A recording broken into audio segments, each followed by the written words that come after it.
दोस्तों नमस्कार। एक अपडेट भाई साहब ये है कि सीबीपीआरओ ने एक पत्र लिखा है यूएफबीयू के सभी 9 कॉन्स्टिट्यूएंट्स को। जी, क्या पत्र में लिखा है ये मैं आपको बता रहा हूँ।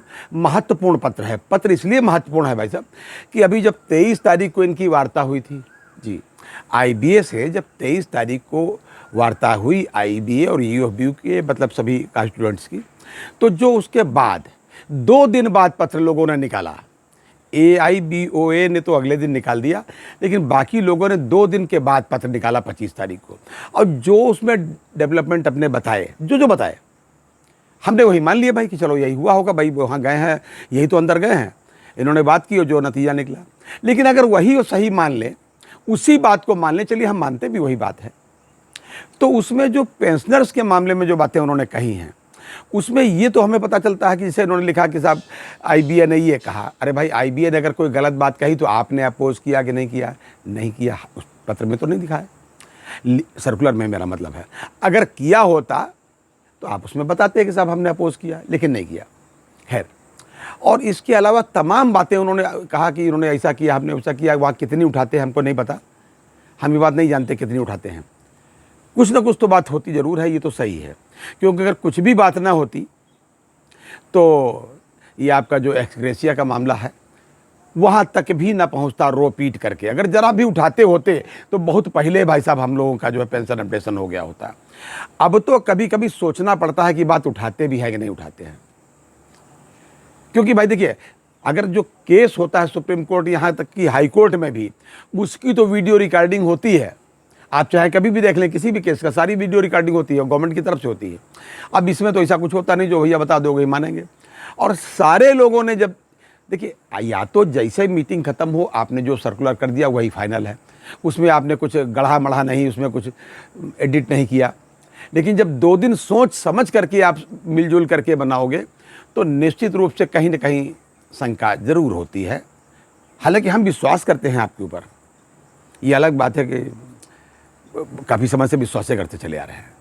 फिलहाल सीबीपीआरओ ने क्या करा है, एक पत्र आपके लिए लिखा है सभी कॉन्स्टिट्यूएंट्स को। पत्र में डाल रहा हूं उनका।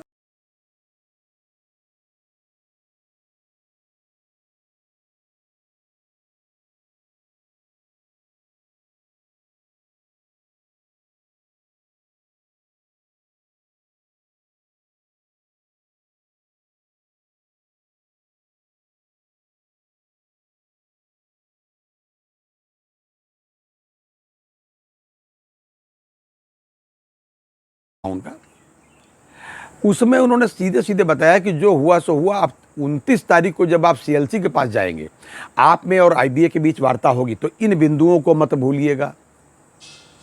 उन्होंने पूरा डिटेल में लिखा है।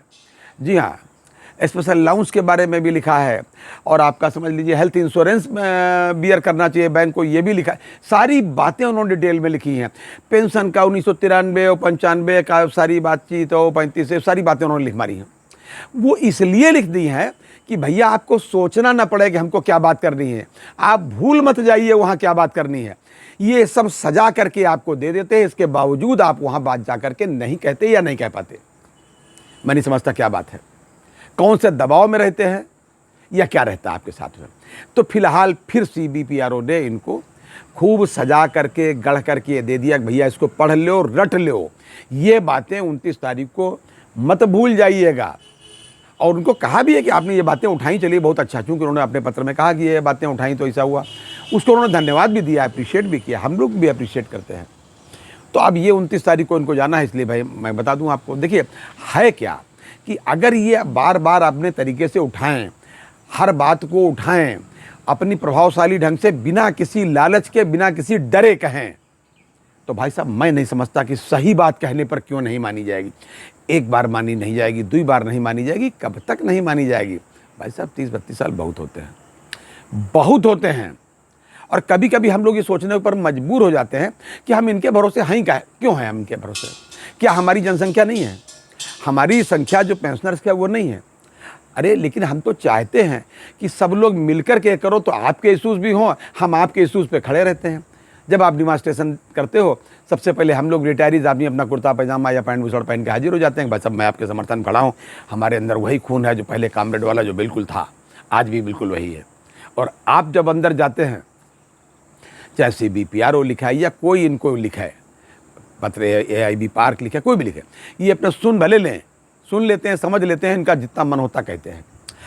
इनको इसलिए भी भाई साहब CBPRO ने इतना गढ़ करके दिया है कि बहुत से लोग ऐसे हैं जिनको पेंशनर्स के समस्याओं की समझ ही नहीं है। इसको मैं सबके लिए नहीं कह रहा हूँ भाई साहब।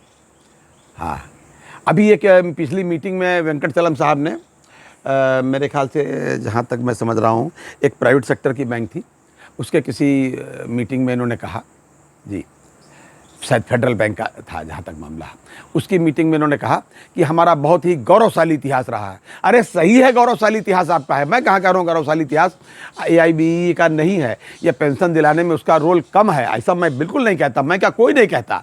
लेकिन भाई साहब, इतने साल पुराने गौरव से आगे कुछ न करके कब तक आप अपना सम्मान बढ़ाते रहेंगे, कब तक रोटियां सेकते रहेंगे, कब तक रोटियां खाते रहेंगे? अब ये नहीं होने वाला। आप तो ऐसे कर रहे हो जैसे पुराने ज़माने में कभी जमींदार थे, उनके आगे के वंशज कुछ नहीं करते थे, खाली बताया करते। अब रिक्शा चलाने लगे हैं, लेकिन तब भी बताएंगे कि हाँ साहब हमारे लोग तो जमींदार थे। अरे जमींदार थे तो तुमने क्या मेंटेन किया उसको भाई साहब? वही निवेदन आपसे है कि गौरवशाली इतिहास अपना मत भूलें, उसको दोहराएं। उम्र के जिस मुकाम पे हैं वेंकटचलम साहब, अगर आप कुछ और कर लेंगे तो इतिहास भी आपको याद रखेगा। 1000 साल का जीवन वेंकटचलम साहब किसी का नहीं होता है, हमारा पेंशनर्स का तो नहीं है, लेकिन आपका भी नहीं, किसी का भी नहीं है। एक एक करके प्रतिदिन अगर मैं इसकी लिस्ट आपके पास भेजूं, केवल अपने लोगों की जिनसे मैं व्यक्तिगत रूप से परिचित हूं, तो इतने लोग काल के गाल में समाहित हो रहे हैं। MC सिंगला साहब के पास में मिलने जुलने के लिए कितने लोग जा रहे हैं मैं बता नहीं सकता भाई साहब।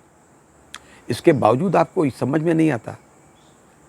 आप तो समझते हो, आपको तो ठीक से पता है कि हमारा वो क्लास था कि नहीं था। तब आप माफ़ कीजिएगा, अपनी स्टेट कमेटी के वो थे, स्टेट सेक्रेटरी उस ज़माने में। कितनी हम आपको कोई प्रमाण नहीं देना चाहते, आप हमसे बढ़िया जानते हो। मैंने एक बार अपने वीडियो में एक पत्र डाला था, जब पेंशन का सारा कुछ हिसाब किताब हो गया था, उसके बाद में कुछ और अमेंडमेंट चाहते थे RN गाडबोले साहब। तो RN गाडबोले साहब को एक पत्र लिखा था IBA ने, उसमें था कि भाई देखो इतना, ये मतलब सारी बातें थी। मीन्स ये कहने का, अभिप्राय कहने का ये कि सारी बातें हैं, प्रोविज़न है, ये बात उन्होंने भी कहा, IBA ने भी एक्नॉलेज किया था और कहा ये आगे जो आप चाहते हो ये भाई देखिए थोड़ा सा नहीं हो पाएगा। मतलब एक्नॉलेजमेंट नहीं है क्या? ये हमने वो पत्र डाला था उसमें अपने एक वीडियो में। लेकिन आप अब जाइए 29 तारीख को, मेरा हाथ जोड़ के निवेदन है कि आप जिस उम्र के मुकाम पे हैं, पेंशनर्स कुछ आपसे भी ज़्यादा उम्र के मुकाम पे हैं। आप तो जो वर्किंग वाले स्टाफ हैं उनको भी लीड कर रहे हो, बल्कि उन्हीं को लीड कर रहे हो। पेंशनर्स की तरफ आप कितना देखते हैं बताने की ज़रूरत नहीं, लेकिन फिर भी अगर आप इनकी तरफ भी देखेंगे तो इतिहास आपको याद रखेगा। यही वो आप इतिहास को नहीं याद रखें पुराना वाला कि आपकी AIB ने इतना पेंशन दिलाई या क्या किया, आपको इतिहास याद रखेगा, अन्यथा इतिहास आपके बारे में क्या कहेगा मैं बता नहीं सकता। प्लीज़ CBPRO की बातों पर ध्यान दें, सुन लें, समझ लें, क्योंकि आपको खाली एक बार पढ़ लें जो CBPRO ने आपको लिखा है, मन लगा करके।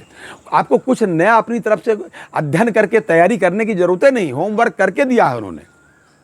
खैर देखते हैं 29 तारीख को ये हमारी कितनी बात रखते हैं अपनी CLC की मीटिंग में। ये था आज तक का अपडेट। अगली बार किसी अन्य अपडेट के साथ फिर हाजिर होता हूँ, तब तक के लिए इजाज़त दीजिए। और प्लीज़ पेंशनर साथियों से निवेदन है कि अपनी सेहत का पूरा ध्यान रखिए। जय हिंद, जय भारत, नमस्कार।